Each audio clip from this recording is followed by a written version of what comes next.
Leftist scientists working around the clock have made the amazing discovery that by changing the words people use, they can transform physical reality, making the world utterly just and fair and happy, except for all the people who aren't allowed to say what they mean. Lead leftist scientist Dr. Otto von Schmuckeroo explained this amazing scientific breakthrough in a paper entitled Follow the Science and Do Whatever We Tell You, which he delivered last year to the Nancy Pelosi Society for the Advanced Study of Shut the Hell Up.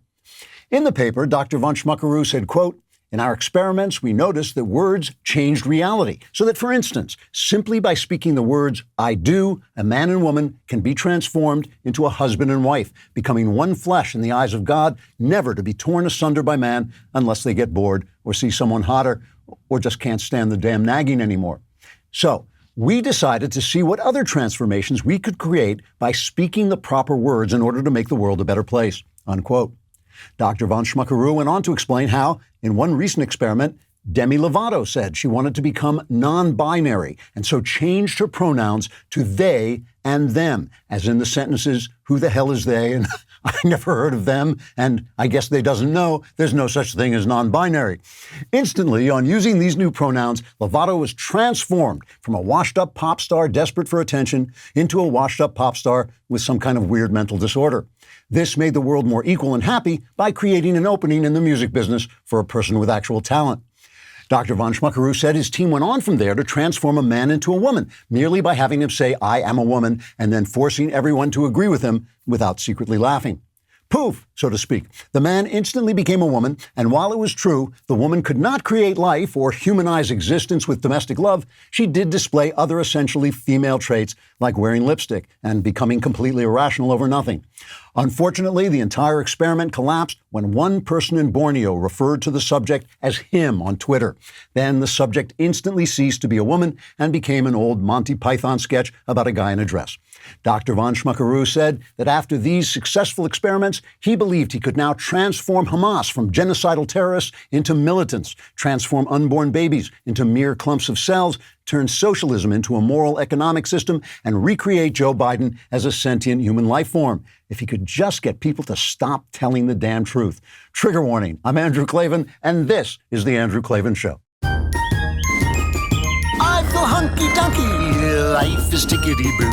Birds are winging, also singing hunky-dunky-doo. Ship-shaped, ipsy-topsy, the world is zippity-zing. It's a wonderful day, hurrah, hooray! It makes me want to sing. Oh, hurrah, hooray! Oh, hooray, hurrah! All right, we are back laughing our way through the fall of the Republic. Very exciting day for me. 2 days ago, I guess, I left L.A. for the last time. I got out, had a wonderful final night in L.A. I went out to dinner with my wife and a friend of mine, a director who's on a project I'm on, and his wife, and we went to our favorite kind of what we call our local, the restaurant we go to when we're just going to go out and have a very relaxed time. And that's on La Cienega and I guess Franklin is it's right in the heart of West Hollywood. La Cienega and Melrose, which is about a quarter of a mile away, a group of pro-Palestinian protesters came into a restaurant, called out the Jews, and set about beating them up. So I thought, well, this is a good time to move to somewhere safe like Germany. Anyway, I couldn't be happier to see that city behind me in the rearview mirror and to actually have my car moving as I look in the rearview mirror, which is also different than L.A. If you, it is a great time for you to go on iTunes and give us a 5-star review, subscribe to the show. All of this is really helpful for us. It really is. And if you go on YouTube and subscribe to the Andrew Klavan channel, you get nothing. I don't know. We're not going to do anything for you, but we might send you some fresh content. Who knows? And if you send us a comment and the comment is reasonably bigoted and repellent, we will include it on our show as just fitting right in with everything else I'm saying. Today's comment comes from Will. How do I join Klavanon? Now, a lot of people want to know this. Klavanon, of course, is the true conspiracy behind the false conspiracy. So QAnon thinks there are people, trading children and abusing children for political power. And Klavanon is the real story of how people are abusing children for political power. So he wants to know, how do I join Klavanon, or does that automatically happen when I subscribe? Is it part of the content you deliver to my door? Please help. I need to figure this out before the Klavan this week extinguishes my life force. That's probably already happened after he's left this comment. But yes, you get a free membership to Klavan with your subscription if you send your subscription dollars directly to me. That's the important part. You just got to find whatever my address is. I don't know anymore. I'm homeless now. I'm not even going to have a home for the next 6 weeks. So just throw money out the car. Just drive by and throw money out the car if you see me. And if you want to be in the mailbag, you should subscribe to Klavan and then subscribe to the Daily Wire at dailywire.com. There's a button that says watch. Then you go to the Andrew Klavan podcast. There's a little airplane that's the mailbag. Press that. You can ask me any question you want. You can ask me about, you got to scream, you have to make that noise. And then you can ask me any question you want about religion, about politics, about your personal life. I will answer them. My answers are guaranteed 100% correct and will change your life. And some people wonder, will it change my life for the better? Shut up. It's, it's not that expensive a subscription. All right. So I know many of you get a warm, comfortable feeling knowing that big tech is telling you what to think and is following all your information searches. But I don't like that so much for some reason, and that's why I use ExpressVPN. If you ever wondered how huge tech sites make money when they're actually free to use, they do it by tracking your searches, your video history, everything you click on, and then they sell your valuable data to third parties. When you use ExpressVPN, your device's IP address gets masked. This helps anonymize your online activity, making it much more difficult to trace and sell to advertisers. ExpressVPN also encrypts 100% of your network data to protect you from cyber criminals and hackers. What I love most about ExpressVPN is it does all these things with just one tap of a button. I have it on all of my devices. It's time to say no to censorship and take back your online privacy at expressvpn.com/Klavan. Visit my link and you'll get an extra 3 months of ExpressVPN service for free. That's expressvpn.com/Klavan to protect your data today, including the secret of how you spell Klavan. You know the thing. That's it. That's how you do it. I forget, actually. Today, I'm going to talk, for about 3 hours about the beauty of women's faces. I'm going to talk about the beauty of women's faces because people are taking their masks off. And that is really the big story. I think that is the biggest, most emotional thing that's happening, even though people are only talking about it in political terms.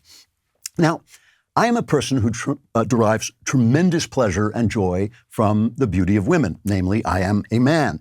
And during masking, with women's faces covered, it kind of had a shocking effect. I mean, first of all, you're still looking at women, but you're not looking at their faces, which, to be honest with you, I found dehumanizing both to me and to them. And the other day, I went out on a hike, and it's been really strange. There's no reason to wear a mask. There was never any reason to wear a mask on a hike. I never wore masks on hikes. I always hiked unmasked. But for most of this period, almost everybody out there was hiking masked except for me. It was very rare to see anybody without a mask on. Now in LA, people are still very frightened because it's LA and people are beating people up.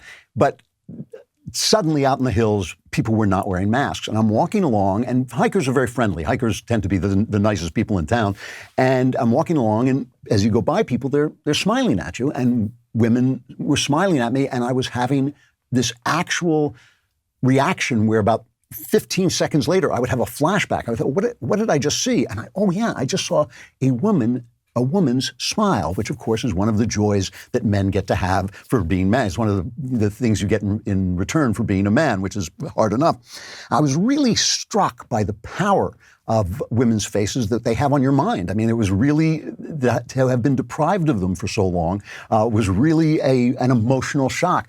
And, feminists have cowed men into not talking about their reactions to women's beauty, right? They say it's sexist, it's offensive, and it can be if you're a bore, if you catcall women, if you treat women derogatorily or condescendingly, if you bring things up at times when you shouldn't be bringing it up, but as a force, it is one of the largest forces in human existence. It is probably the center of human existence, Eros, the life force, which is different for men and women. And anytime you start talking about this, what feminists do to shut you up is they mock you. You can see this everywhere. They'll say, there's some bizarre rant this guy started. It was creepy. This guy started talking about, with me, this dirty old man. Well, I am a dirty old man, and screw you. Call me when I'm dead. When I'm dead, it's like, Klavan, you're dead. Stop looking at women. All right. I return to my grave.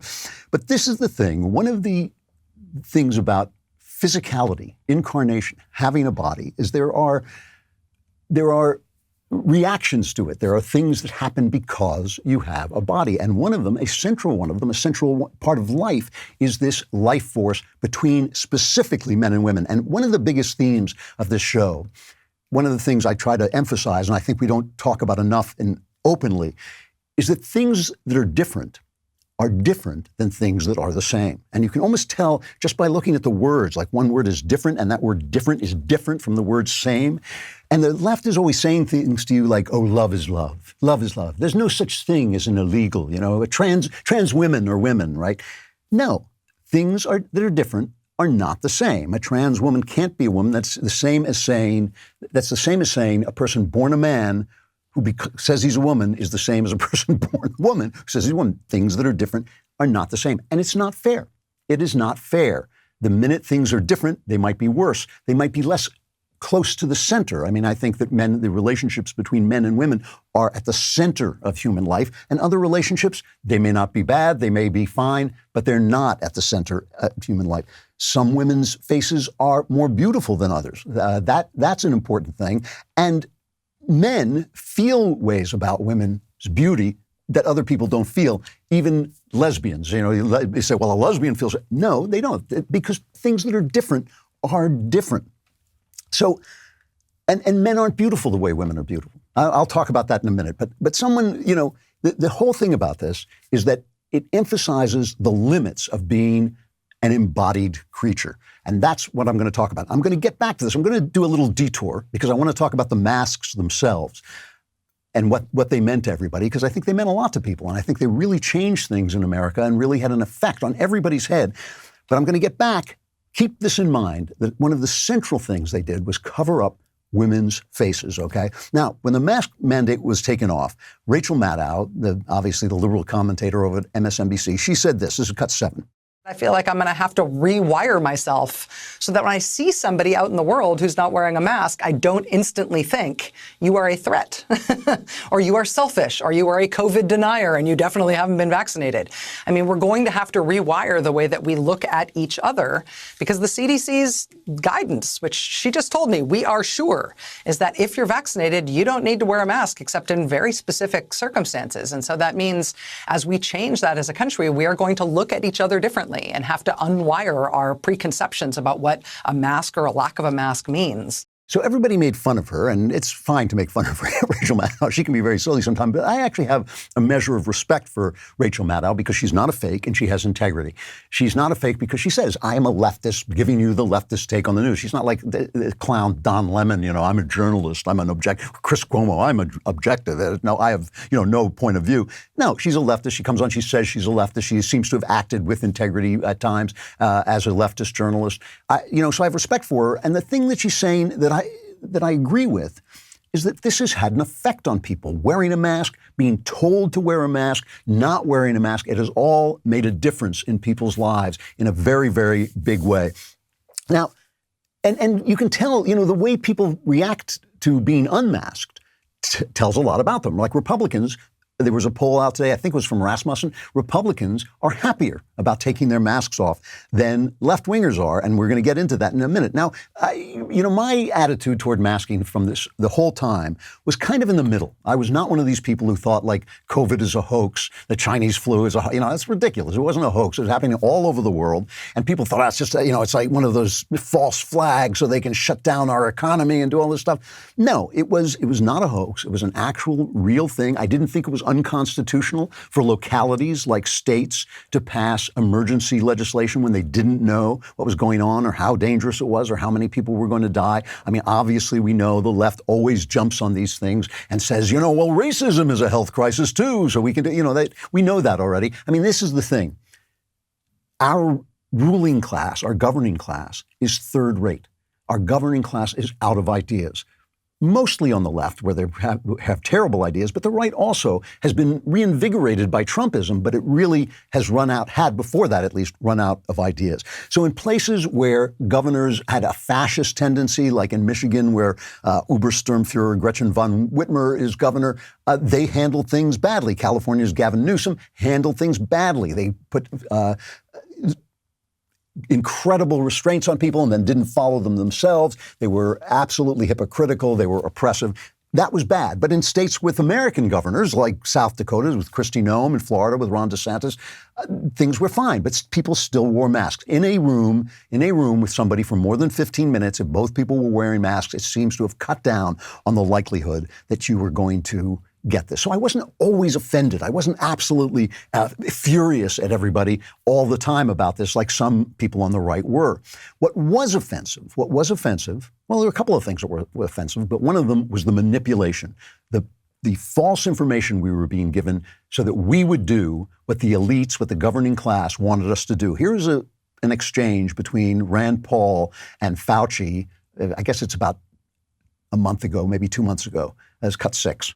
You've been vaccinated and you parade around in 2 masks for show. No. You can't get it again. There's virtually 0% chance you're going to get it, and yet you're telling people that have had the vaccine, who have immunity. You're defying everything we know about immunity by telling people to wear masks who've been vaccinated. No. Instead, you should be saying there is no science to say we're going to have a problem from the large number of people being vaccinated. You want to get rid of vaccine hesitancy? Tell them they can quit wearing their mask after they get the vaccine. You want people to get the vaccine? Give them a reward instead of telling them that the nanny state's going to be there for 3 more years and you got to wear a mask forever.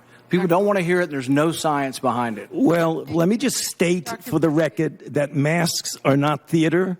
Masks are protective. And we have immunity there, theater. If you already have immunity, you're wearing a mask to give comfort to others. You're not wearing a mask because of any science. I totally disagree with you. Now the CDC changed its recommendation, saying if you were vaccinated, you didn't have to wear a mask in virtually all situations, right? And they did that. I think they did it because everything Biden touches turns to crap, right? Everything he touches, the unemployment gone south, the economy is going south, inflation is bad, the Middle East is going south. Only the border is the one thing that isn't going south, it's going north. It's supposed to be going south. Suddenly we can take off our masks, and now Fauci says, it was theater, it's cut 9. I'm obviously careful because, I'm a physician and a healthcare provider. I am now much more comfortable in people seeing me indoors without a mask. Before the CDC made the recommendation change, I didn't want to look like I was giving mixed signals. But being a fully vaccinated person, the chances of my getting infected in an indoor setting is extremely low. And that's the reason why in indoor settings now, I feel comfortable about not wearing a mask because I'm fully vaccinated. So Rand Paul was utterly right, 100% in the right, and Fauci was lying. He was wearing a mask as theater. So this is the same guy who told us masks don't work because he didn't want us to buy up all the masks so the healthcare workers couldn't get them.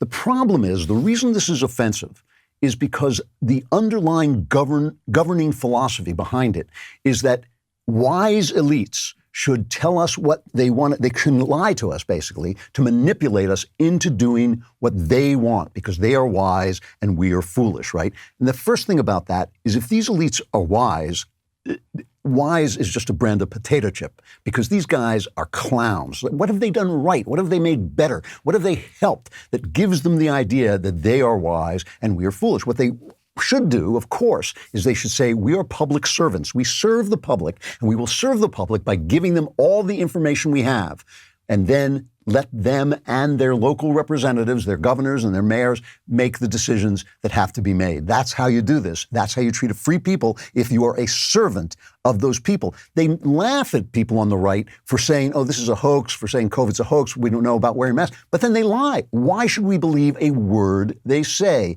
Why should we believe a word they say? So that was offensive. It was also offensive to sell us terror, to try and get us to do things through terror.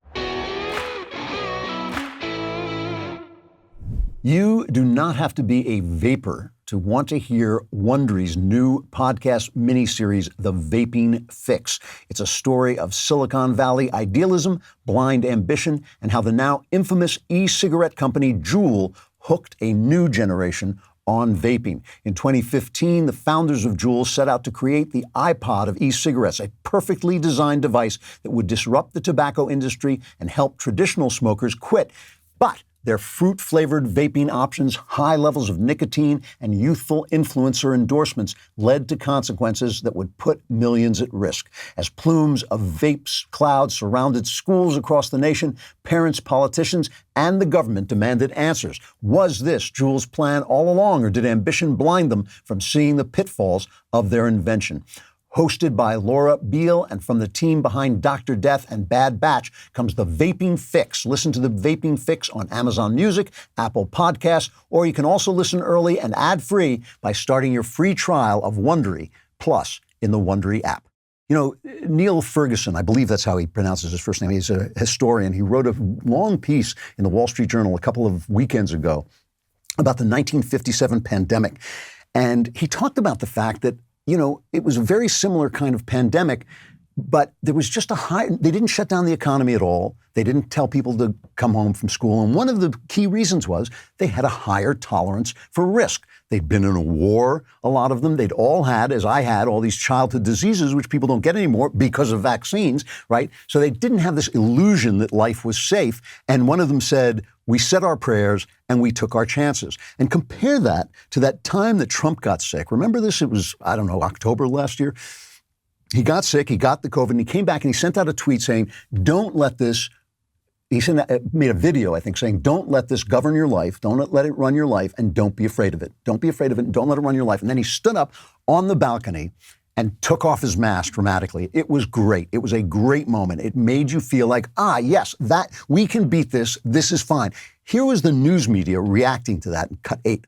President Trump wrote on Twitter, don't be afraid of COVID. Don't let it dominate your life. Almost 210,000 Americans are dead. Speaking of outrageous, this outrageous tweet. That he's saying this is so disrespectful. The president says it's no big deal. It's outrageous. It is insulting to the people who have lost loved ones. It is insulting to every American who wears a mask. It's disgraceful, Wolf. It's absurd. Don't tell your supporters, don't be afraid of COVID. Everyone should be afraid of COVID. It's okay to be afraid of COVID, and it's okay that it's dominating your life because it has dominated your life. This is a country that was made by people who sailed across the ocean blue in wooden ships into the wilderness where there were hostiles, into a wilderness where there was famine and death. This is a country that was built, forged in war, a civil war, World War II, World War I. And suddenly, these are newsmen, be afraid, there's a germ, be afraid. And that is incredibly offensive. You know, the other day, just before I left L.A., I was working out of my wife's office. So I was walking to her office, and I was walking through a part of L.A. called Larchmont. You wonder why you make fun of Rachel Maddow for being afraid, for having to rejigger her whole mind because she's afraid of anyone who's not wearing a mask. I'm walking through Larchmont, which is one of the nicest areas in L.A. It's surrounded by Hancock Park, which is one of the oldest, most beautiful, just mansions. It's just mansions on lawns. It's just gorgeous. And you walk into Larchmont, which is kind of this little, store of shops, and there's a famous ice cream store there. And the ice cream store is populated, it's just fashionable. It's the Inn ice cream store, and everyone goes to it. And there's a sign in the window. I took a picture of it. This is my picture of it, and I'll read it to you in case you're just listening. This is a sign in an ice cream store in one of the nicest areas in L.A., right? And it's a fashionable ice cream store, so it's where the young folks go. It's very hip to be. There's long lines around. It says, we welcome all races, all religions, all countries of origin, all sexual orientations, all genders. We stand with you. You are safe here, okay? Now, in the Sudan, there are children wandering around going, gee, I wonder if I'll be hacked to death with a machete today. Here, where they're sitting around wondering if they should have fudge ripple with their caramel praline parfait, they're saying, oh, I'm safe here. I'm safe because they won't attack my gender. As opposed to my ice cream store where you come in and I first condemn you for your sexual sin. I say, you are living in sin and you will go to hell. Would you like sprinkles on that or whipped cream? It's just people living in the lap of luxury, eating at the fashionable ice cream place, but they're afraid, they want to be safe. There is a story by Edgar Allan Poe that you can read in about 5 minutes, but I'm going to tell you the end of it, so I'm going to give it away. So that's a warning that I'm going to reveal the end. But it's called The Mask of the Red Death. And it's a mask, M-A-S-Q-U-E. meaning a masked ball, a costume ball. I forget what we call them in America, but they call it a costume ball.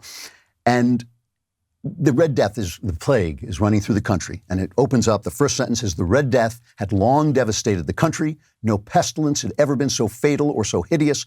Blood was its avatar and its seal, the madness and the horror of blood. You can tell you're reading Edgar Allan Poe.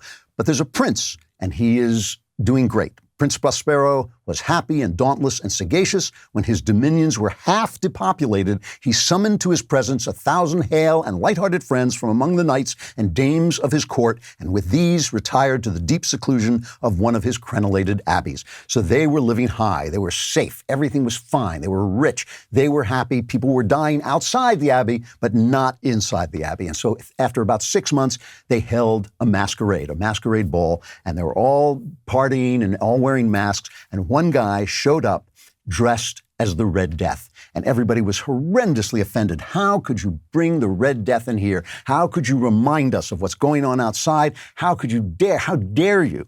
And so the prince shouted, seize him and unmask him. And they went and grabbed the guy who was dressed as the Red Death and pulled his mask off. And there was nothing behind it because he was the Red Death, right? And it says, the last line of the story is, he had come like a thief in the night and one by one dropped the revelers in the blood-bedewed halls of their revel and died each in the despairing posture of his fall. And the life of the ebony clock went out with that of the last of the gay, and the flames of the tripods expired, and darkness and decay, and the Red Death held illimitable dominion over all. See, the thing is, the thing they were trying to escape was ultimately inescapable. And if you think you're safe, and if you think you're so rich nothing can touch you, and you think you're so healthy everything's going to be fine, you couldn't be hit by a car, you can get a sudden disease and be knocked over, when you see death, you are twice 10 times as frightened as those people who know that it's always, always right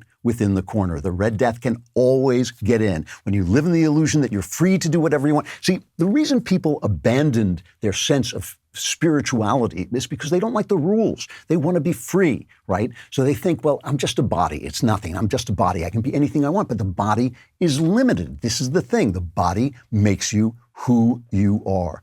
And that is why the other people who really offended me were the people who said that masks didn't matter, that they were nothing. You know, so put on a mask. Why are you getting so upset? Put on a mask. Not to see women's faces is a tremendous blow. And for women not to be able to show their faces was, in fact, dehumanizing and a blow. You know, we become people by looking at our mother's faces. We have these things called mirror neurons that are set on fire by the fact that our eyes meet our mother's eyes when we're babies. That's how we fall in love. We see a face, that fabulous face, like from the Cole Porter song. And to pretend that the way women look is not important is a dodge. It is something they tell you so you will not realize what you are. I have a deep memory from when I was a kid. I'm talking about 50 years ago. That I read a book by Nathaniel Hawthorne called The House of the Seven Gables. Nathaniel Hawthorne wrote The Scarlet Letter. He was writing in the mid-1800s. And I remembered this paragraph so well that when I went to look it up for this, all I had to do was bring up the book and search one word in it, and I found it instantly. And I don't remember passages. I have a very bad memory for passages. Here is just an observation, a writerly observation. In The House of the Seven Gables, the heroine steps off a bus, and a gentleman gets out of the bus first and helps her down. Here's the description. A gentleman alighted, but it was only to offer his hand to a young girl whose slender figure, nowise needing such assistance, now lightly descended the steps and made an airy little jump from the final one to the sidewalk. She rewarded her cavalier with a smile, the cheery glow of which was seen reflected on his own face as he re-entered the vehicle. And I remember just being absolutely bowled over by that paragraph for so many reasons. The word that I searched when I went back for it was rewarded, because I remembered she rewarded him with a smile and it changed his life. And Nathaniel Hawthorne goes out of his way to tell you this woman doesn't need help coming down. She's no wise needs such assistance. She jumps off the last step. She's a healthy young girl with a slender figure. She doesn't need help. But this guy gets off the bus, gives her a hand, takes her hand as she comes down the bus, and is rewarded with this smile, which transforms his day, right? So he gives her something which is a kind of ritual, a kind of rite that he performs that has nothing to do with her needs, it has nothing to do with her, I want just a lady, I can't walk down the bus, nothing to do with that. That's what the feminists tell you, had nothing to do with it. And she rewards him with a smile, which changes his day.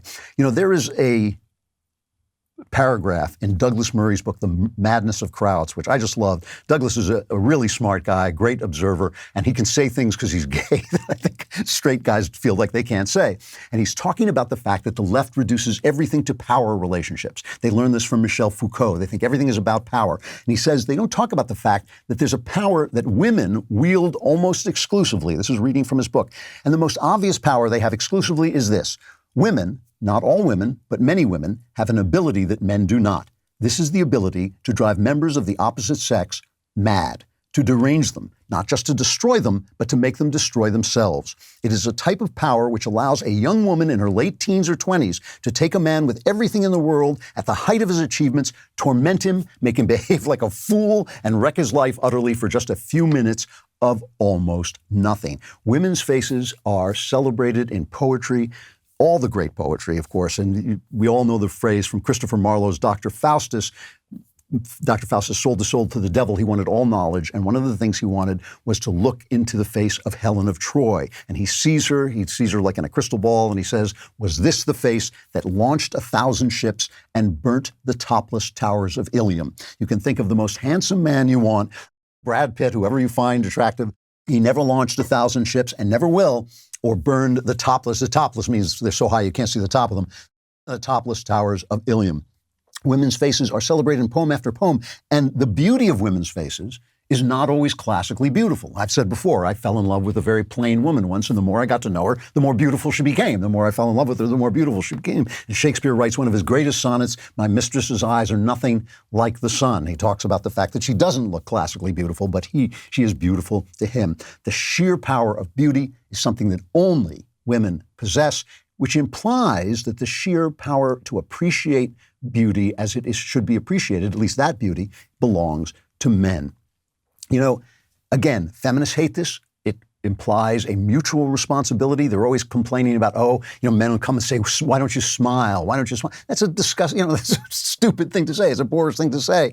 But it implies that there's something going on between body and body all the time. You are always defined by your body, and this is the thing. They do not want this. And so it doesn't surprise you. It didn't, when I read this article in the Daily Wire, here, listen to this. A number of women have come forth asserting they would prefer to keep wearing masks, even after the general public has discarded them, with some of the women offering explanations such as a mask functions as an invisibility cloak or acts almost like taking away the male gaze. That male gaze, they hate that. The women who preferred keeping masks were interviewed by The Guardian. Here's what some of them said. "I don't want to feel the pressure of smiling at people to make sure everyone knows I'm friendly and likable. It's almost like taking away the male gaze. There's freedom in taking that power back. So the greatest power she has stripped herself of in order to take away from men the pleasure that they get out of it. I appreciated that I felt, here's someone else says, I appreciated that I felt a bit more anonymous in a mask and more gender ambiguous. After lockdown ended, it was confronting to go out and be exposed to all that offhand racism, sexism, and misgendering from strangers again. You know what she should have done? She should have moved to Saudi Arabia and worn one of those black costumes. That's what they're there for. They're there to keep women from exciting men. They're afraid of the pleasure of men because they think the pleasure of men is a power they don't have, which is probably true in some sense. But they don't want to have the generosity to give what they have to men who enjoy it. And there's an article in Inside Hook which says, a mere face covering isn't going to deter the more dedicated catcallers and unwanted attention givers among us. The lips may be the vagina of the face, but suffice to say, catcallers still have plenty of other material to work with. I say again, so they could just dress up in the black Muslim sack. All of this stuff is the wages of materialism. It is the wages of thinking you can set yourself free by not believing in God, by not believing in the rules that God has set, by not being bound by what God wants you to do, by the moral universe that God has created. They think they're going to be free, but instead they become fearful, they become bound up, they become afraid of their own bodies because their bodies, present limitations. There is a girl who went viral on TikTok with this TikTok video, cut 18. I'm not body positive. I'm not body neutral. I'm body negative. I want to be vapor. Or like a plume of blue smoke. Or mist. Or a rumor. I'd be a rumor. Maybe a miasma, even. 'Cause, like, gender, humiliating. An ache, a pain, needing to sit down. Spatial awareness, the vulgarity.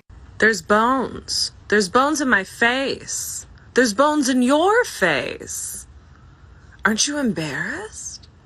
Every day I wake up and am subject to the burden of embodiment. How dare I be a shape? Disgusting. That's my son, Spencer Klavan, no relation, wrote a wonderful piece. I'm not sure it's up yet at the American Mind. He's going to post it to the American Mind called Body Positivity. And he points to Genesis. He makes this point. He talks about Genesis, the words in Genesis, then the Lord God formed man of the dust of the ground and breathed into his nostrils the breath of life, and man became a living soul. And Spencer says, no matter how many times we hear this creation story, we tend to overlook a central part of it, which is the words living soul describe not the disembodied breath of life, nor the clay figurine into whose nostrils God breathes, but the whole complex of united body and breath, which was called pneuma, which also means spirit. When we lose that wholeness, we become disgusted by ourselves. We become disgusted by what we are. And this is what has happened to so many on the left. They have lost the fact that the body is a language. Matter is language. Matter is a language for speaking of immaterial things, right? Matter is a way your body speaks your soul. Your body speaks your soul, just like your actions speak immaterial things. If you do something kind, if you do something cruel, that speaks the immaterial ideas of cruelty and kindness, good and evil. And women represent part of the beauty of creation and men's reaction to that. Yeah, I know there's such a thing as sex. See, Freud said that we repress our sexual urge and therefore we create art. But that's not right. Our sexual urge is in itself. Our bodies are themselves a metaphor for things that we also try to express through art. There is more to life than flesh, but we are only flesh. We're only flesh, but the flesh is speaking the body. And what would it be? How would we treat each other if we thought of each other like that? How would we treat women if we thought of them as representing some yin of God, some beauty in the universe that is beyond even their ability to express? How would we treat men if we thought that they were thinking of women that way? What I did think we would do is I think we would get off the bus and help women come down to honor them. And I think women would smile at us to reward us. So I would like to tell you that I have Ring alarm and Ring doorbells on my home, but I don't have a home anymore, so I can't tell you that. But when I have a home, you can believe that I am going to surround it with a ring of security with Ring products. There are 1,000 reasons why protecting our home matters. If someone stops by or something's going on outdoors around the house, Ring will let you know. It's peace of mind anytime knowing that your home is protected. I would like to say that at my house, I can keep an eye on every corner of our house, but I can't because my house is gone. But still, I will have a house and there will be Rings, easy to install indoor and outdoor cams on it. And it's never been more important to be able to see who's there or what's happening anytime around the house, inside or outside. You can see it all on a simple app. Start protecting your home today with Ring Alarm. Go to ring.com/Klavan to get your Ring Alarm security kit today. You can build the system that's right for your home and have it up and running in minutes. That's ring.com/Klavan, ring.com/Klavan. Anyone comes to your home, say, where does Klavan live? They won't know, but they may know how to spell it. It's Klavan. There are no easy things. Orange Man bad. January 6th commission good. Liz Cheney, Thursday, May 20th. 2021. Poor Liz Cheney. You know, speaking of masks and speaking of, looking at things rightly, it really disturbs me the way people talk about politics as if it were a matter of angels and devils fighting in the sky, instead of being about winning and trying to get as much of you can get done and compromise, the kinds of things that politics used to be about and should be about in a democracy. It should be about compromise. It should be about arguing and not about trying to silence people. But we're now fighting this kind of scorched earth. And I'm watching this. You know, there was a vote in the House that may not make it through the Senate, but 35 stupid Republicans joined with the Democrats in voting to form a January 6th commission to investigate the riot that took place in the Capitol building. And I want to say up front, I know a lot of people on the right don't want to hear this, but January 6th was disgusting. It was disgusting. It was disgusting to have people charge into the Capitol building, the place where our government takes place. And I know we don't like the government very much. Still, it was disgusting. And Trump didn't act well. He didn't end it fast enough. But, you know, it was also disgusting. I mean, I don't like that people make excuses about it, or the cops invited them in, you know, or only one person was killed, and that was the girl who was shot by the police. You know, still, this is not what you want going on. You know, in 1933, there was a fire in the Reichstag building in Germany. You've all probably heard of the Reichstag fire. A communist, this is what they think happened, is a lone communist named Marinus van der Lubbe set fire to it. And Hitler used that to basically strip the people of any power whatsoever. He basically became a dictator using the fear that communists were attacking the parliament, right? Now, I can see some people on the right being fooled by that, you know? Look, a communist did this, a communist. But the people on the left are being fooled by this as well. And it really is painful to watch, because there are good people on the left, but they don't realize that the Democrats have left the building. So yes, I think we should just admit 1/6 was disgusting. January 6th was disgusting. People shouldn't have done it. There are no two sides to it. They just shouldn't have done it. It was wrong. Trump should have acted faster, should have spoken out more forcefully to bring them to heel. I'll go with that. But that doesn't mean, the communists shouldn't have set fire to the Reichstag too. It doesn't mean the left isn't using this to gain more power. And this left, the current left, is fascist. They're not Nazis. They're not going out to exterminate people. They're not that kind of, there's not that kind of violence inherent in them, but they're allowing people to commit violence all over. They're allowing BLM and Antifa to burn places down and riot and defy the law. They're not saying very much about these people who are now attacking Jews. It didn't just happen where I was in LA. It happened in New York. They were throwing fireworks. Pro-Palestinian marchers were throwing fireworks at Jewish people. It's been going on campuses for a long time, the attacks on Jewish people. Jewish people are attacked in this country vastly more than any other minority group, vastly more than any other minority group. So while they're talking about about Asians who are getting attacked mostly by black people who get angry at them for doing so well, for being kind of the favored minority, while they're passing laws about that, it's Jews who are getting attacked more than anything. The left is using January 6th to criminalize and silence people on the right, okay? I mean, listen to the rhetoric. Here's Chuck Schumer talking about this. Cut 3. What the Republicans are doing, the House Republicans, is beyond crazy to be so far under the thumb of Donald J. Trump, letting the most dishonest president in American history dictate the prerogatives of the Republican Party will be its demise. Mark my words. Whatever that means for Democrats, it's bad for America. We all know, there needs to be a thorough and honest accounting of what took place on January 6th, the greatest attempted insurrection since the Civil War.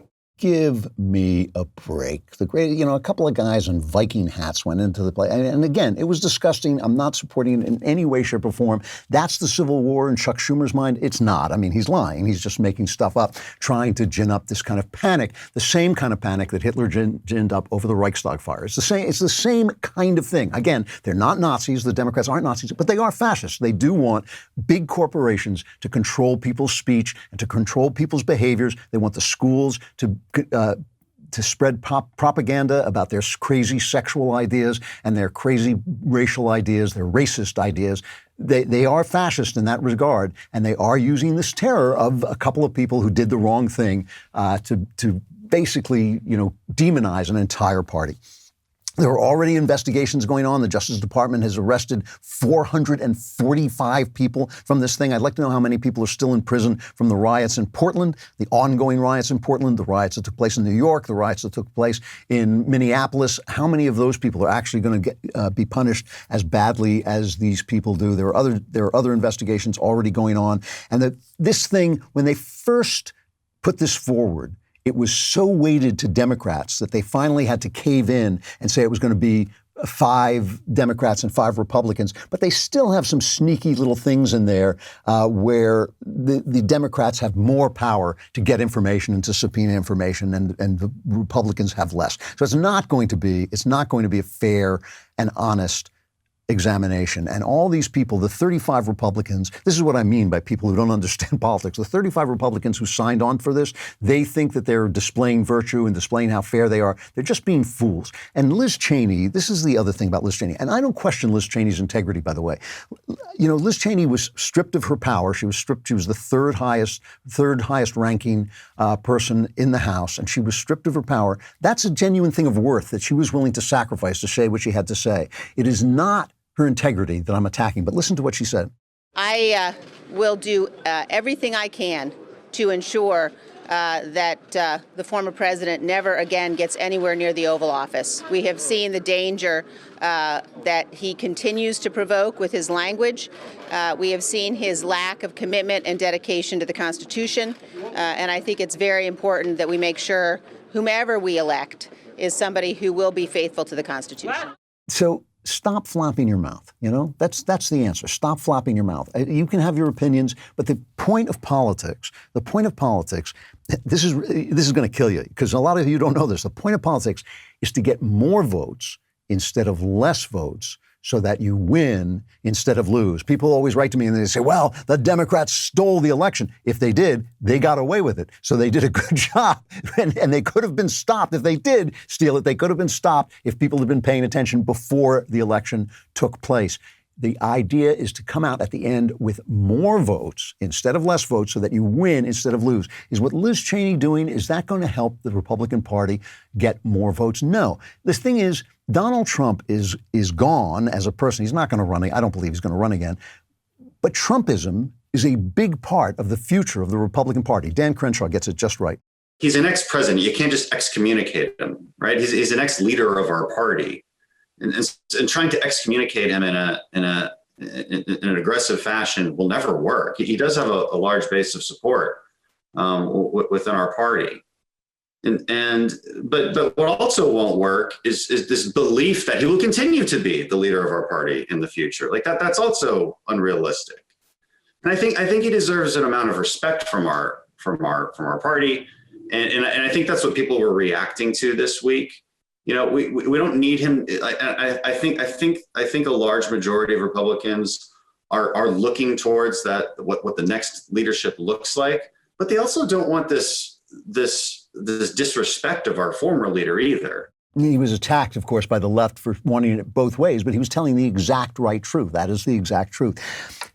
The way Republicans could change to get more votes instead of less votes is to start talking in moral terms. This is a problem, a serious problem that conservatives have that the left doesn't have. The left comes forward and says, we want things to be fair. Pay your fair share. We want things to be nice. You know, we don't want racism. And we talk about, you know, people making money. We talk about people having freedom. We have to make people understand why freedom is a moral thing, why capitalism is a moral force. And we don't talk about that enough. And it was one of the things that Trump was pretty good at. It was pretty good. What he was really good at was shouting down their lies. And that was a terrific thing. And it was just so much fun. It was hard to take your eyes away from it. But if we can put forward a moral vision, that freedom is a moral vision, which it is, we can start to take back the House and eventually the White House. There's no question about it in my mind. We don't have to ditch Trump. We don't have to follow Trump. We just have to remember that Trumpism, the idea that the culture is important, the moral tone of the culture is important, which is what Trumpism really was. If we remember that, I think we can take back the power. So as you know, I'm not like you mortals who have to sleep at night and want a comfortable Helix Sleep mattress to sleep on. I want a comfortable Helix Sleep mattress to lie awake on. And I can actually appreciate how comfortable Helix Sleep mattresses are. They have a quiz that takes just 2 minutes to complete and matches your body type and sleep preferences to the perfect mattress for you. Whether you're a side sleeper, a hot sleeper, or like me, a non-sleeper, you can find the bed you want. Helix mattresses have a 10-year warranty. They're made right in America, and you get to try it out for 100 nights risk-free, and they will even pick it up for you for free if you don't love it, but you will. Right now, Helix is offering up to $200 off all mattress orders at helixsleep.com/Klavan. Get up to $200 off at helixsleep.com/Klavan. You want to be as comfortable as possible, whether you're sleeping like a wuss or lying awake all night contemplating the big questions like, how do you spell Klavan? It's Klavan. There are no easy I was going to say that. One of the things I've loved about doing this longer show is I get to talk more about culture and religion, which I believe are really the underlying issues that are being acted out in terms of politics. Everybody thinks we're going to solve things in the Capitol and in the White House, but I don't. I think we're going to solve things in our culture and in our spiritual lives if we solve them at all. And I did a segment 2 weeks ago called How I Read the Bible, where I talked about reading the way I look at the Bible, the way the Bible plays in my life and what I think of it as I'm reading it. And it made people so angry and alienated so many people. And I got so many angry letters. I thought I'd do it again because that's what I'm here for. I'm here to offend each and every single person that I can, within the sound of my voice. If you can hear me, I want you to be offended and alienated. I think the thing is that we have learned, it's a human trait, but we've kind of amped it up a little bit. We've learned to listen to be offended.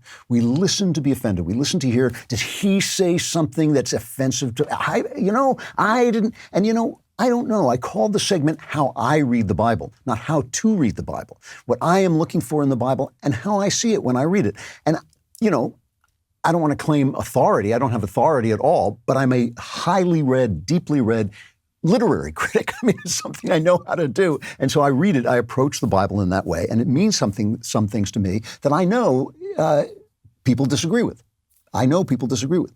But does that mean you have to be offended? My religious beliefs are different from other people because I came to Christ differently. It took me 45 years just to believe in God and 49 years before I was baptized. I was a secular Jew, and I come to it from a different point of view, and I see things differently. And I think for some people, that may actually be refreshing and actually give you a new way of seeing it after listening to things, especially if you're a cradle Catholic or a cradle Methodist, cradle whatever, Presbyterian. You may have heard the same things over and over again, and maybe it just gives you a different way of seeing it. You have to remember that people have been talking about this religion for over 2,000 years, and not every one of them has said the same thing. And many of them have very different ways of looking at them. Obviously, Catholics and Protestants have very, very different ways of looking. But do we necessarily need to be offended by the ways that people disagree? Not all the time. There may be some things that are offensive, but not all the time. I mean, in the Reformation, right, people said all kinds of things. They said that Christ wasn't,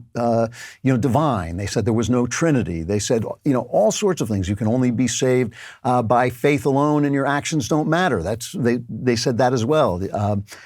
Antinomianism, I guess it was called. And people burned each other at the stake for that and fought one of the bloodiest, ugliest wars in history, the 30-Year War. And after those wars were over was when people started to say, let's not talk about religion anymore. Let's not have state religions, and let's have a separation of church and state, and ultimately started squeezing religion out of the public square. And I don't think I think that's a very bad thing. I think it's a very ugly thing. I think it's the reason everybody's so scared. I think it's the reason people feel bad about their bodies. We had Alan Dershowitz on the other day, and it was a great conversation, but at one point he said something which I was running out of time. I really wanted to challenge. He said, our rights can't come from God because there are just too many gods. And I thought, yeah, there are a lot of answers to 2 + 2 also, but only one of them is correct. And we should be talking about that, and we should all talk about it, and we should be able to argue and disagree. And so how do you judge? There's so many different versions of Christianity. Why do people write to me with such certainty that theirs is the right one? It doesn't mean there isn't a right one. It doesn't mean that they may not have hit upon the right one, but why are they so self-certain that they can't even hear someone else's point of view with how I read the Bible?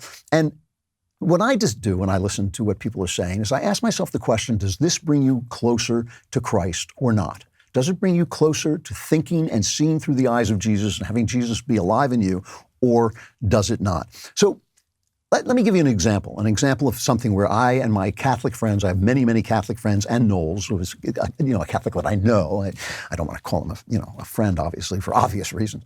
But here's something we argue about from time to time, which is the perpetual virginity of Mary. Catholics believe that Mary was a virgin her whole life. When you see pictures painted by Catholics and they say Joseph, he's always an old man. And that's how they explain that she remained a virgin even after her marriage. Now, I read the Bible, and I don't think that's true. They were married for 12 years. We know they were married for at least 12 years. We know that Joseph was alive for at least 12 years because the Catholic idea is he died very quickly after they were married. But we know he was alive for at least 12 years. We know that Jesus had people he called his brothers and sisters. James was frequently called the brother of Christ. And, there are all these explanations, ways that Catholics explain these things away.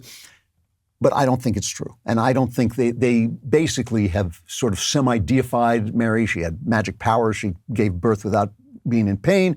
She was assumed bodily into heaven. I don't believe in those things. However, I don't think they necessarily move you further away from Christ, because I think that they express something profound about who Mary was. Giving birth to the incarnate God is the ultimate feminine act. It is the ultimate act of femininity. And feminists complain that God is always represented as male in the Bible. He's the father, he's the bridegroom to our bride. But because they say he contains both masculine and feminine, and we know that to be true, right? We know that God contains both masculine and feminine because it says he created man and woman in his image. Male and female he created in his image. So we know that he contains both masculine and feminine, but he's always masculine to us. We are made by him, but we don't come out of him. He's always the father, and whatever we give birth to, he has put into us. Whatever comes out of us, he has put into us. So we are always the bride to his bridegroom. And that's why I think he's always called male, not because he's male, but because we are always in that relationship to him. And Mary, in that regard, in giving birth to God, is performing the ultimate human act. She's performing the ultimate human act, since everything we bring forward is from God, and what she brings forward is God. She is performing the ultimate human act. So Mary is the ultimate representative of humanity in her femininity in relationship to God. And that is a major role to have played in human history. And so when the Catholics virtually worship Mary, I think they are doing something that has an essential truth to it. And I think it can very easily bring them closer to Christ. So it doesn't bother me. It's not something, I don't get into vicious fights about it. I'm not offended by it. I've heard Protestants go off on it like it was a tremendous sin. I think there are bad sides to it. I think Catholics have views of sex that I don't agree with because of the perpetual virginity of Mary. I don't think virginity is necessarily a good thing in a wife. I would like to think that the Mother of God was a great wife, and I don't think a wife should be a perpetual virgin. But still, I don't think any of us is going to get to the pearly gates and they're going to give us a quiz on this. And if we get the answer wrong, we're doomed. I don't think that's the way it works. I think it is a beautiful idea that does express something true. And it's fine with me, and I don't know that I'm right. I think I'm right, but I don't know that I'm right. I don't have that kind of self-certainty because so many wise men have believed in this. If Thomas Aquinas believed in it, if St. Augustine believed in it, if I say it's not true, I could well be right, but I shouldn't be right with too much self-certainty. Oh, now I get to talk about the new product from MyPillow, My Slippers. I love slippers because I'm up a lot at night and I'm walking around and I don't want to step on anything, so I've always got slippers on. These My Slippers are so comfortable. I had to pack them because I'm moving. My wife was pulling them out of my hands. These slippers took over 2 years to develop. They're designed to wear indoors and outdoors all day long. My slippers are made with MyPillow foam and impact gel to help prevent fatigue and are made with quality leather suede. I didn't know that about the impact foam. No wonder they're so comfortable. They really feel good. You are going to love them. The whole family is going to want them. I now have the sheets, the pillows, the slippers from MyPillow, and like all of their products, comfort is key. Go to MyPillow.com and click on the radio listener square and use promo code DailyWire. You'll also get deep discounts on all MyPillow products, including the Giza Dream bed sheets, the MyPillow mattress topper, and MyPillow towel sets. Or you can call 800-951-7163 and use promo code DailyWire with them. Visit MyPillow.com now or call 800-951-7163. The question that always gets people crazy when I talk about it is the question of judgment. It is a huge, huge thing because Jesus says, judge not lest ye be judged. So there's a lot at stake, right?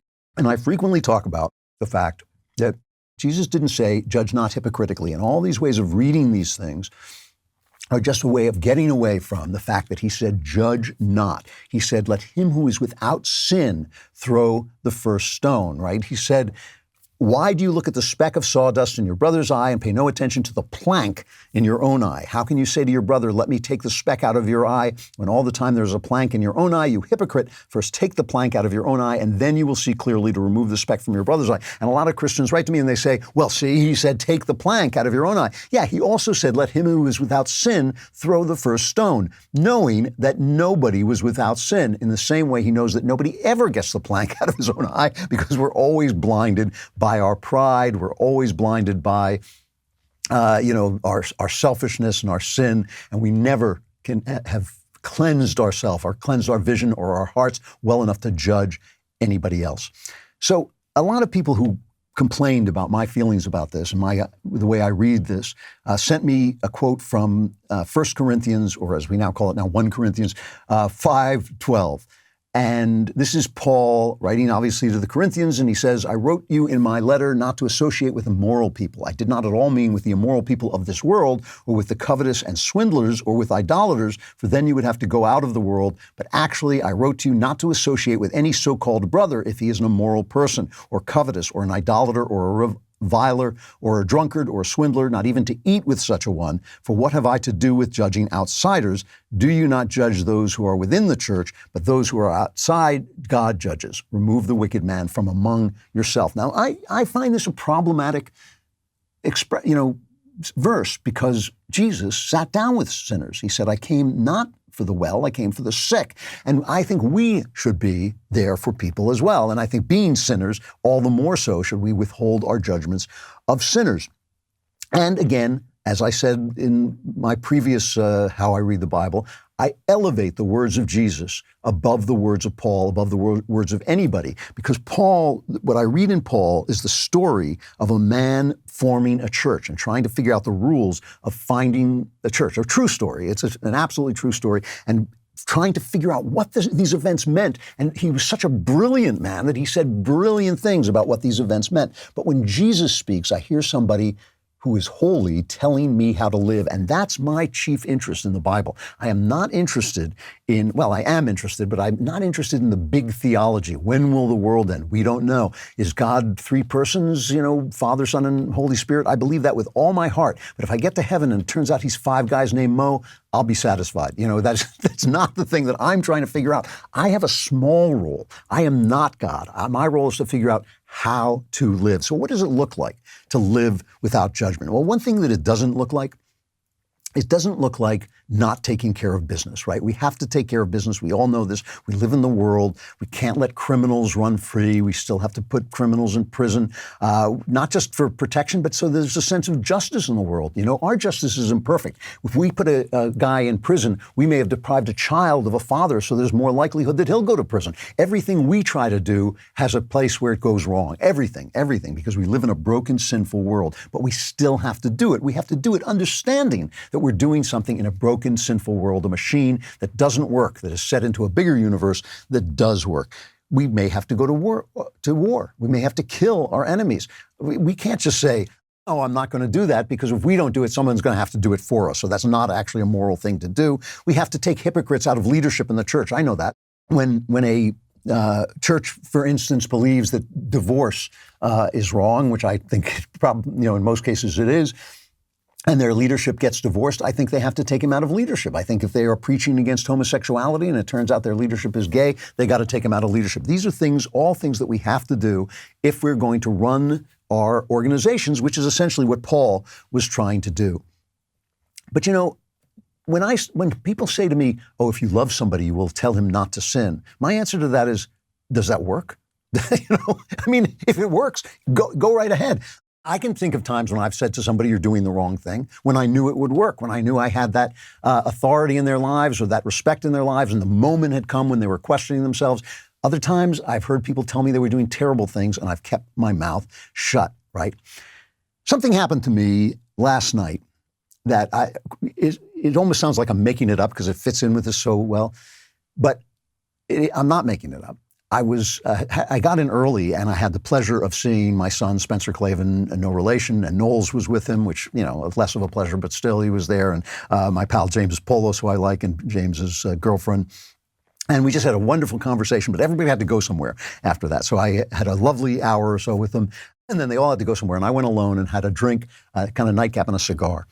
And while I was sitting there, one of these moments came over me, which happens from time to time, that is an incredibly joyful moment, when suddenly the judgment of things left me. And suddenly I saw what I think God sees, which is people are incredibly beautiful and the world is incredibly beautiful. And each one of these persons that was passing by on the street, that was sitting around me in the cigar bar, each one of them was creating a world, was continuing God's work of creation in their own experience by experiencing the world in this unique way. Their love, their hate, their sins, their faults, their imagination, their daydreams, all of it was a little part of creation that was going on in front of me, and I suddenly could see it. I was thinking, I gotta find out the name of the cigar so I can order it again the next time I'm here. If the more moments you have like that, the more just you will be, the more you will know when it is right to speak in love, and when it's right to keep your mouth shut, even though you know so very well that somebody else is committing a sin. The more moments you have like that, the more you will be able to obey the words of Psalm 37, which is, do not fret because of those who are evil, or be envious of those who do wrong, for like the grass, they will soon wither, like green plants, they will soon die away. Refrain from anger and turn from wrath. Do not fret. It leads only to evil. For those who are evil will be destroyed, but those who hope in the Lord will inherit the land. We don't have to do this job. We do not have to do the job of judgment. It is God's job, and we are not God. Hey, don't forget we have a backstage next week on Wednesday, which is good for me because I'll be here. At least I have someplace to be, which is great. But I will be here with all the gang, and we will be talking about the news of the day. Well, some bow to political correctness, and some write entire books revealing its insidious roots badly. Michael Knowles is the latter. In his new book, Speechless, Controlling Words, Controlling Minds, Knowles masterfully breaks down the history of political correctness and what America's future will look like if we don't stop its growth. I cannot tell a lie. I read this book. It is actually really, really good. Head to speechlessbook.com to pre-order your copy today. Or if you want an extra personal touch, now most people get an extra personal touch from Knowles, call HR, but you can text Speechless to 53445 to pre-order a signed copy. Pre-order your copy today and understand the PC police better than they understand themselves. If you're interested in winning a trip to the Daily Wire headquarters to walk the very same halls as myself, now is your chance. You won't meet me, of course, because I'm not going to be here, but you will meet Candace Owens. If you sign up as a Daily Wire member with code VIP, you'll get 20% off your new membership and be automatically entered for a chance to win a trip to the Daily Wire studios to see Candace live. Not only will you be meeting Candace, you'll be getting an inside look at her studio, our office, and front row seats to watch her live and in action on her talk show, Candace. So don't wait. Go enter to win a Candace VIP pass now at dailywire.com/subscribe using code VIP for 20% off and for an experience that only Joe Biden could forget.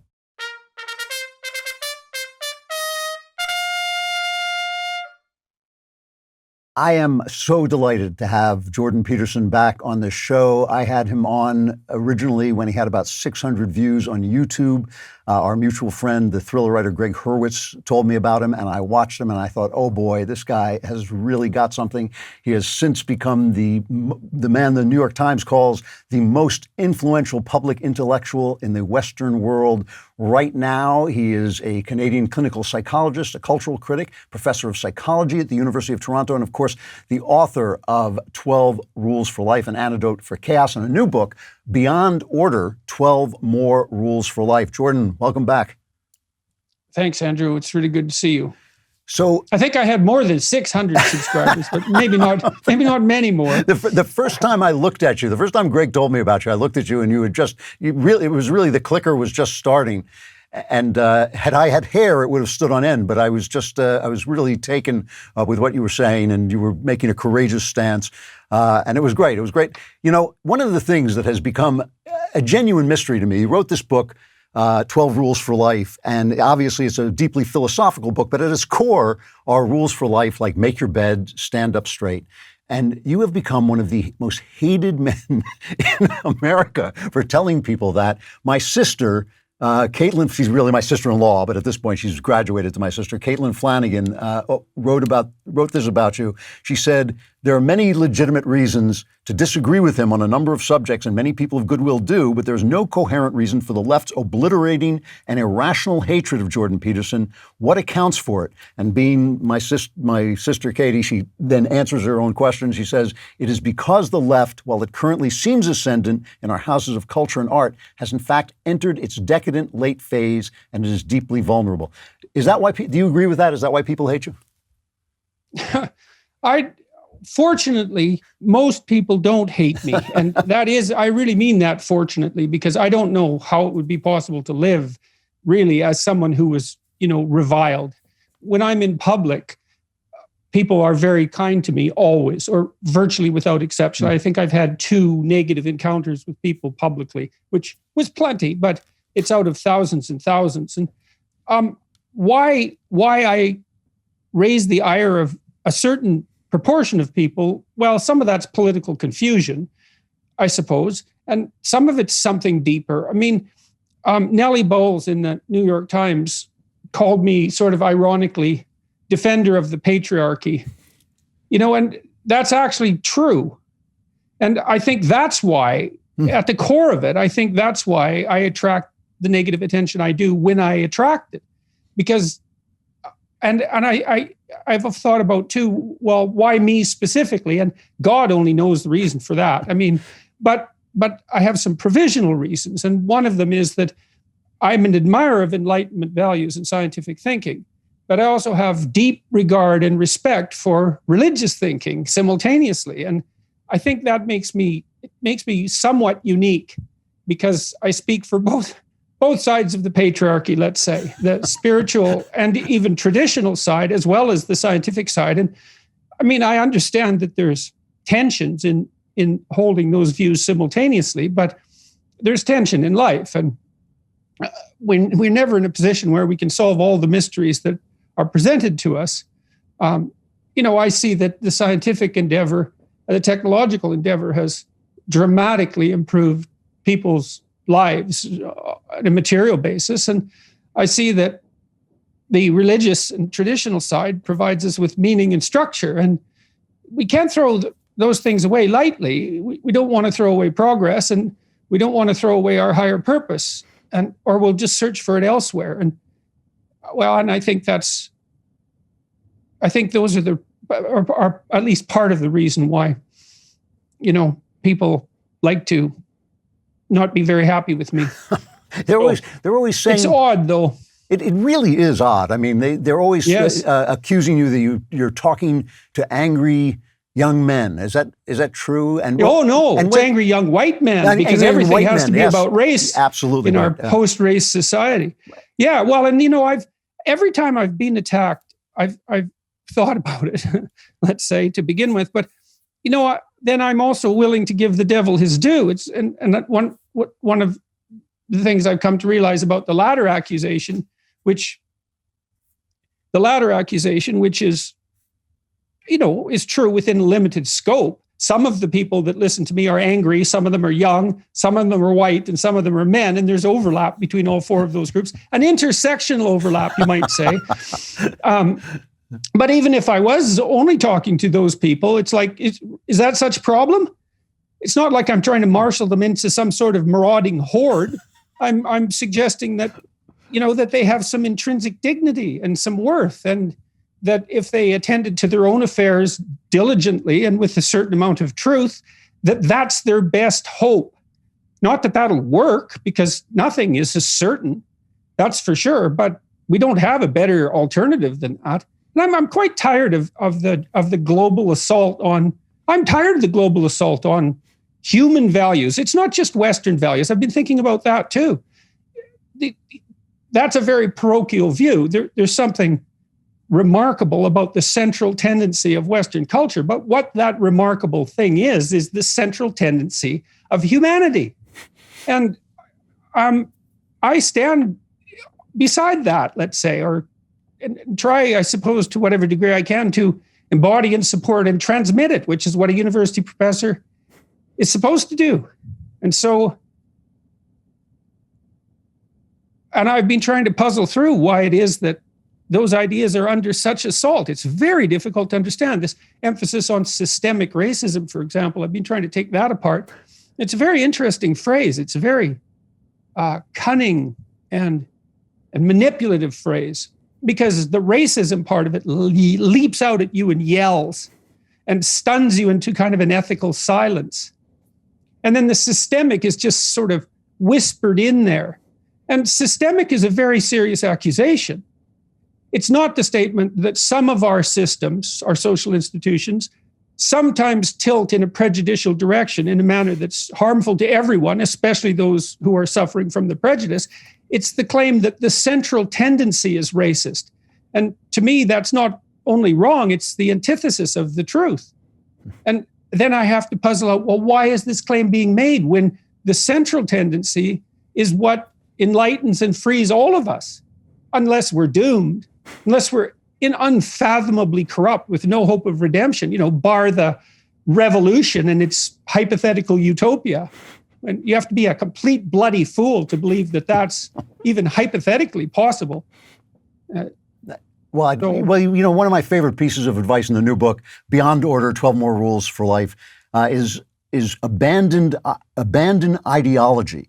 And just to read a very brief section of it, it says, have some humility, clean up your bedroom, take care of your family, follow your conscience, straighten up your life. And when you can do all that, find a bigger problem and try to solve that if you dare. And when I read that, Bill Gates came to mind, a guy trying to change the world who can't keep his marriage together. But is ideology an escape from personal failure? Is that what we're dealing with? Or is something bigger going on? Because the Western world certainly seems to be in the grips of ideology beyond all reason.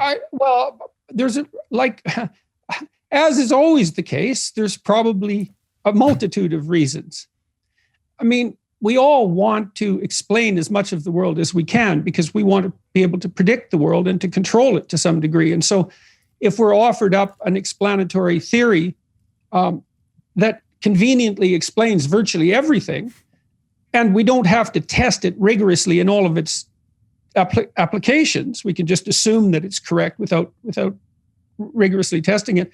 Well, there's a certain comfort in that. Then there's the attraction of being able to band together with like-minded others, and that's not all reprehensible. Then there's the social critique element of it, and God knows that there are problems with our systems and our culture, and so it's reasonable to want to be on the side that's improving them. But mostly I see it as a substitute for genuine religious endeavor. I've thought for a long time, I wrote about this extensively in my first book, Maps of Meaning, that ideology is a parasite on religion, essentially. Cognitively speaking, is that we need a domain that addresses the most fundamental issues in life. This is regardless of your belief in God in some sense. It's a separate issue. Psychologically speaking, there's a unifying tendency in our ethical striving that promotes a kind of monotheistic thinking. And that needs to be parsed out into genuine religious endeavor. And if it isn't, then it contaminates other domains of endeavor. They become inevitably, they expand to take that place. And I think this is a truth, a psychological truth, that the new atheists, for example, have failed entirely to recognize or grapple with. It's like, well, what if we are religious by nature? And I mean, what does that imply metaphysically? That's a very, very deep question and a separate question. But if we are religious by nature, and I do believe the evidence supports that view, then what happens if that instinct isn't being fulfilled? And the answer for me is that, well, it just finds its satisfaction in secondary sources. So instead of worshiping Christ, let's say, and we could imagine Christ momentarily as our imaginative representation of the ideal human being, which and his figure is at least that, even technically speaking. We admire Che Guevara or some subsidiary substitute who has some of the attributes of the mythological hero, of the central mythological hero, but is lacking many of them. And we mistake the political for the religious. And then the totalizing tendency there is, well, we know what that is. It's unbelievably dangerous because now you're an agent of God.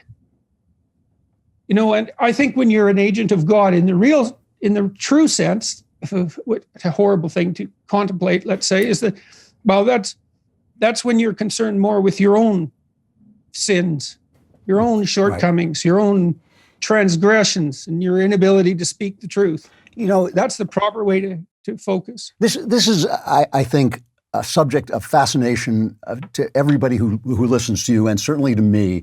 Whenever I've talked to you, I can't help but ask you if you believe in God.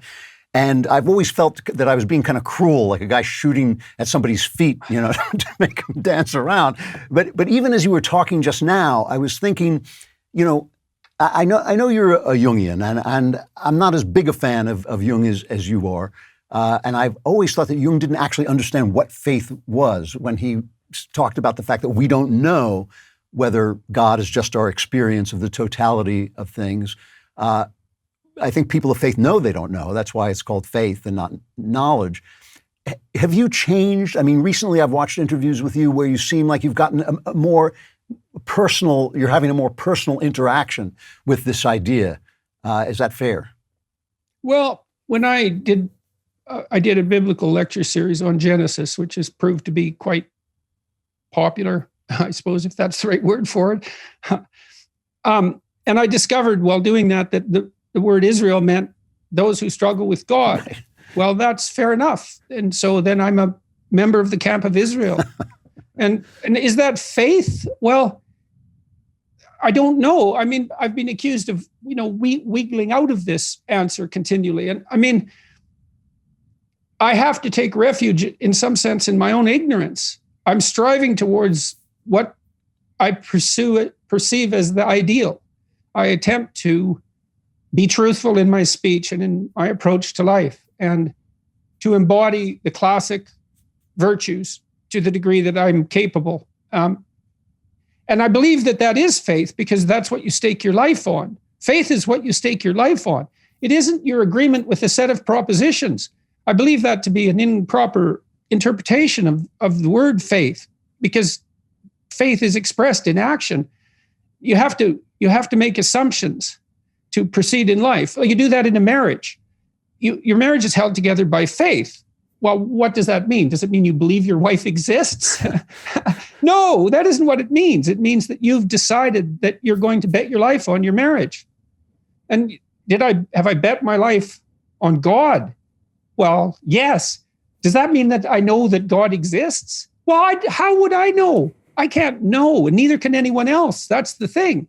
You can't know. And I also do understand that there are experiences that transcend the normative human there are experiences that transcend our normal realm. Obviously, that they can be induced chemically, for example. There's a domain of spiritual experience. But I can't say that I understand what that means. I can just stand outside it in some sense and say, well, I do believe, for example, that what's central to Christianity, at least in part, is a centuries-long discussion about the nature of what's ideal. That seems to me to be perfectly obvious, and that a society has to do that because we want our young people, and our old people for that matter, to embody the ideal. I don't know what that ideal means metaphysically, right, in relationship to reality, because I don't understand, for example, the relationship between the objective and the subjective at all. And I don't understand consciousness at all. And I don't know what its metaphysical role in being is.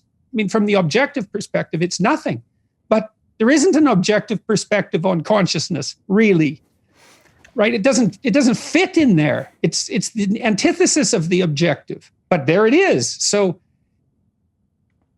I struggle along, and I share that with the people that are reading me and listening to me. And I think that's better. It works better that way as well. Well, I can certainly see that last point that you made, but I still think there's something missing from that explanation. It's absolutely certain that everything we experience is what is a human experience. Everything takes place in our consciousness.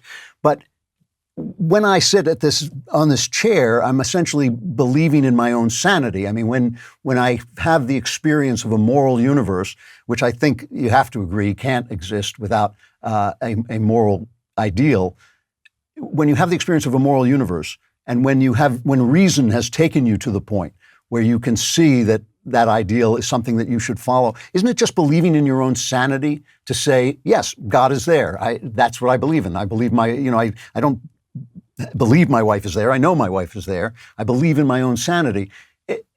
I understand what you're saying, that sharing your struggle is helpful and useful. But at some point, don't you have to grasp that your perceptions are actually real if you were sane? That's a good question, Andrew. I don't know the answer to that. No. To grant under the conditions under which my perceptions are real. I mean, are dreams real? No. but they are my perceptions. But they're really dreams. They are real in that they're dreams, and they are representations of reality. But if you dream that it rains, or if somebody chemically induces in you this experience that it rains, the crops still die because the rain hasn't fallen on the crops. If you see rain and the crops grow, then rain has fallen, right? There is a difference between our perceptions and our perceptions that are real. That's the difference between being but that's exactly the issue. Is you said that you stake your sanity to some degree on your belief that your perceptions are real, but you don't, because some of your perceptions fall into the realm of the subjective and some of them fall into the realm of the objective. And there aren't any of us wise enough to bridge the gap between those two realities. And I guess this is part of the reason that you also have a problem with Jung. I mean, I would say Jung certainly acted as if God existed. And when he was pressed, he said, I don't believe I know. It isn't obvious what he meant by that. But when he was pushed as a scientist or a scientifically minded thinker, he said, well, I can't be sure that our perception of the transcendent totality matches an external reality. Now, but that it may not even have to, because this is something else I don't know. I mean, to what degree is sublime religious experience subjective? Let's say it's not a manifestation of, it's not something you experience in the objective world. It's something you experience in the subjective world. But then people experience it across the subjective world, because religious experience is a human universal, and it has patterns and structures that make it non-idiosyncratic. So it's transpersonal, but it's subjective. Well, we don't have a category in Western thought for transpersonal subjective, right? We think of transpersonal as objective, but there are experiences that are transpersonal and subjective. Well, what do we do with those? And are they real? Well, but then that also does depend on what do you mean by real? Because we ask these questions and we don't notice that the questions themselves, especially when they're deep questions, what is real? Well, when you're asked a question like that, you have to ask the question, well, exactly what role does the word what in that sentence play, and is, and real? All of those are equally mysterious questions that are embedded within the question itself. And so those have to be taken apart. And that annoys people when I do that, but it doesn't matter, because when you ask about what's fundamental, you have to make sure that the tools that you're using to ask about what is fundamental are as fundamental as the question that you're trying to answer. And that's very, very difficult. I mean, because we are all split about what we mean by real too. Because we certainly all believe, at least to the degree that we are rational and scientific, which isn't that much, by the way. We certainly believe that, insofar as we're capable, that the objective and the scientific is real. But we act as if the subjective is real as well. So we certainly act as if other people are conscious, for example, and that matters, and that they have free will, even though we can't make a completely coherent case for that. I mean, you can't make a coherent case for that can't be matched by an equally coherent case for the opposite, perhaps. At least it's debatable, but we certainly act as if other people are responsible for their actions, and so are we, and deserve to be rewarded when they're good, and deserve to be punished when they're not good. And so we seem to accept those ethical propositions, and an ethical landscape is real. So suffice it to say that all these things are very complex. I mean, And in some sense, I feel when I'm asked that question is that I'm asked for a final answer. And like, man, I'd be pretty happy if I had a final answer, but I don't have a final answer. I know, because you're looking for knowledge instead of faith. But I'm just not bright enough. I just don't have it within. I have it in me. Jordan, I wish. Look, the issue with Christianity. Sorry. No. Well, I see Christianity from the historical perspective as an extension of a discussion about the ideal that stretches back tens of thousands of years before the establishment of Christianity.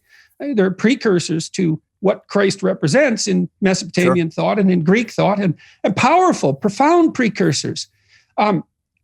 But the idea changed, right? It transformed, and I don't know why it transformed. I don't know what the meaning of that is. It's not nothing. I have no idea why Christianity sprang out of nowhere and dominated the world in the mere span of 2,000 years. It's a great mystery. Psychologically, I see it as part of the extended conversation about the nature of the ideal. Metaphysically, I'm at a loss. I don't know what to make of it. And so I keep trying to sort it out and to straighten it out in my own head. And I share that with people, but it's the best that I can do. Well, it is very useful. Jordan, I wish I could continue this conversation with you for another hour and a half, but I'm out of time. It's great to see you, and you're looking great. And I hope you'll come back and continue talking about this.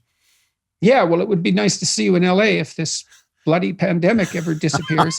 Well, I've left LA. I moved out of LA, so I'm going east. So, but I will see you there.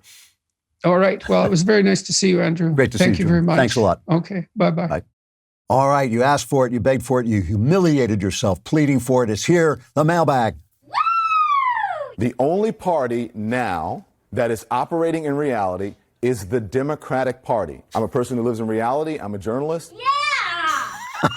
Don Lemon, the most self-deceived human being in America. First letter is from Tom. Dear Andrew, last week you said something on your show that rang very true. Oh, that must have been that show. I do once a year. I try to do it just to throw you off. I try to say something true. You said that there is a time for war and a time for love. As a 30-year-old man, I found that all my past relationships have failed in large part because I'm unable to commit to that time of love because I long for the time of war I've never had. To be clear, I've lived an adventurous life, served in the Army, moving abroad, setting up a business.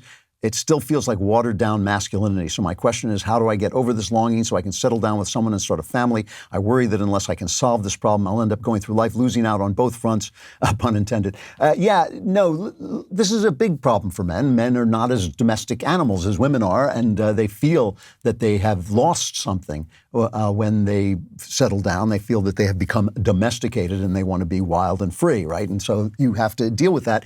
There are several ways you can deal with it. One is don't get married. Don't do it. Just say, this is the life I want. I want to be a soldier of fortune. I want to run around the world with a machine gun. That's the life I want, and I'm going to commit to it, and I'm going to understand that I'm going to be a lonely old guy. That's something you can actually do. I dealt with it by having adventures. I have a taste for adventure.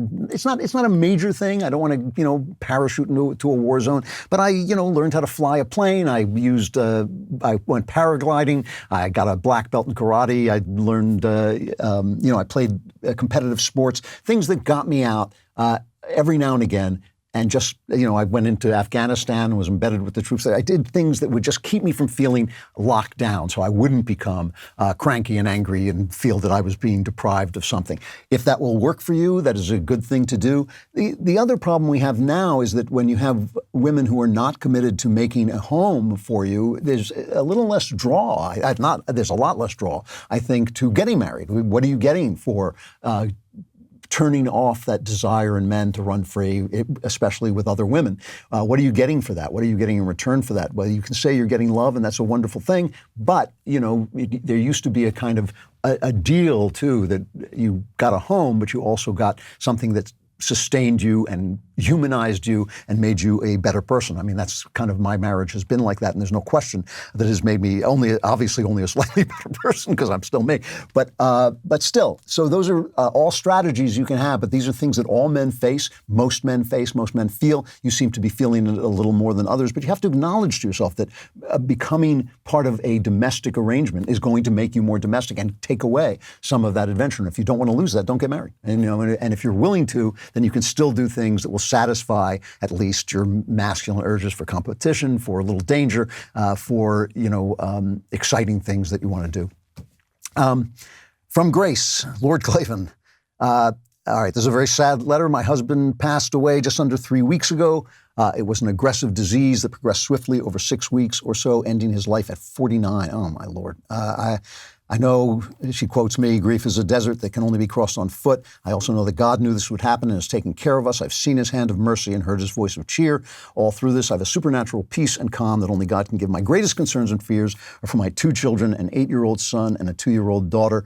My daughter does not understand. She's constantly asking for her father. My son grieves with me. One of my greatest fears is that my children will turn from or blame God because they lost their father. I cannot control them. Though I cannot control them, I can guide their minds and show them God's goodness despite our deep loss.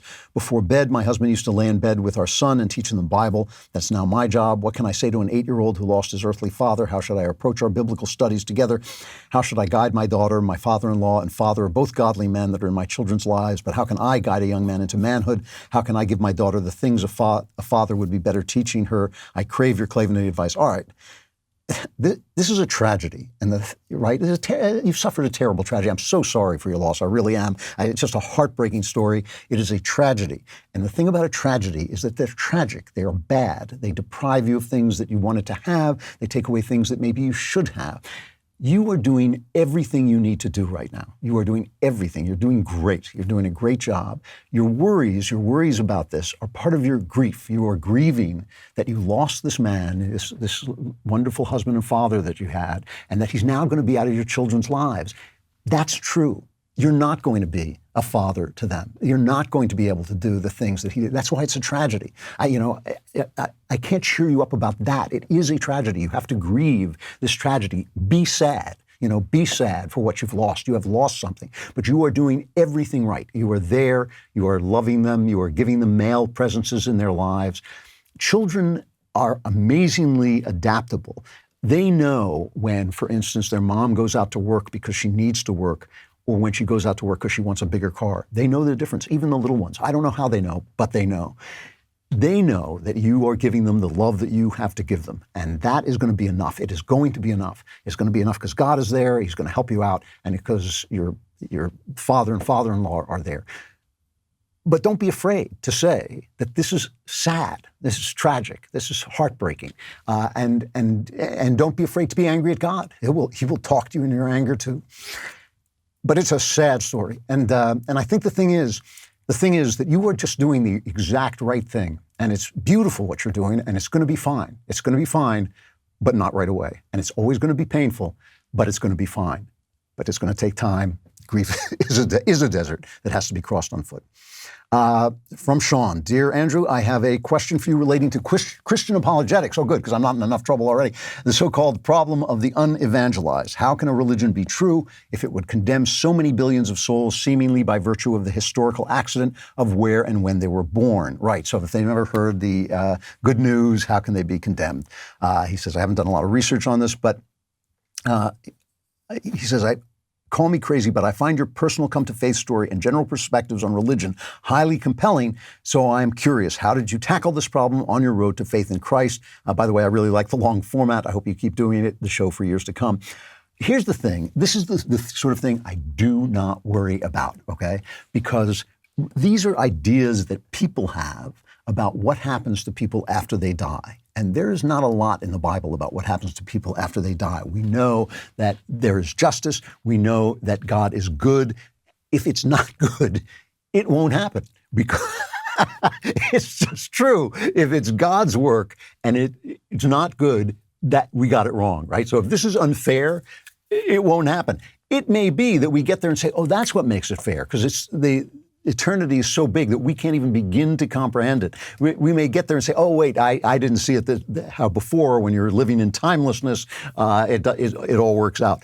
But if it's not good, it's not going to happen. So don't worry about it. These are not the things you have to worry about. What you have to worry about is what is your path to God and what is your path to the joy that God wants to give you, to the life in abundance. He said, Jesus said, I want the joy that is in me, Jesus, to be in you, human beings.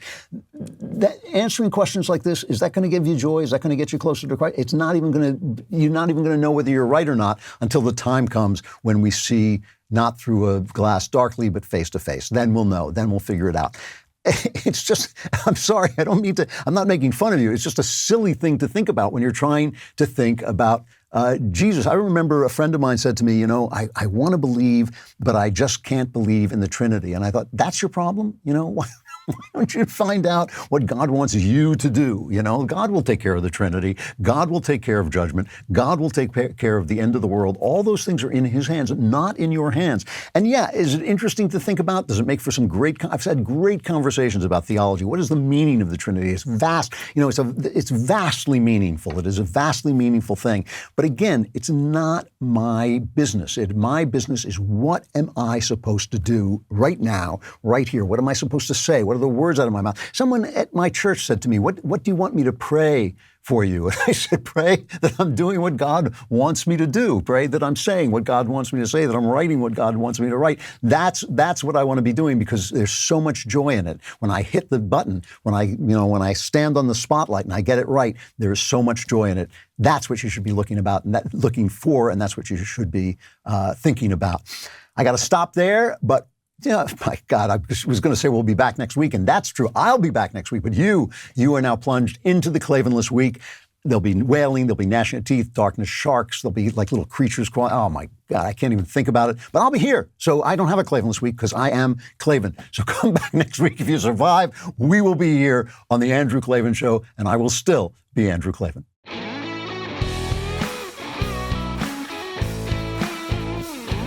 The Andrew Klavan Show is produced by Robert Sterling.